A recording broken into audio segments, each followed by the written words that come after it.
Hey guys, welcome to our channel. In this video, you will learn on how to see recently watched videos on Facebook. So the very first thing that you do here is you just have to open your Facebook application, or you can also use the Facebook web browser.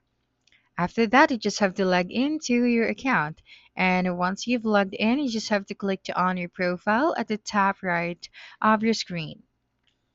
That's right. Now click on the settings or the gear icon at the top right.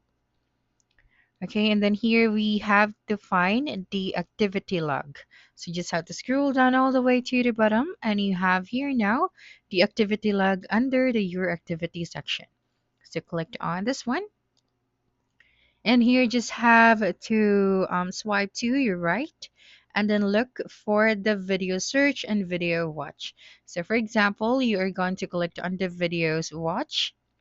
So here you'd be able to see all of the videos that you have recently watched on Facebook. So that's it for this video. If you think this video helped you solve your concern, please subscribe, like this video, and leave your comment below.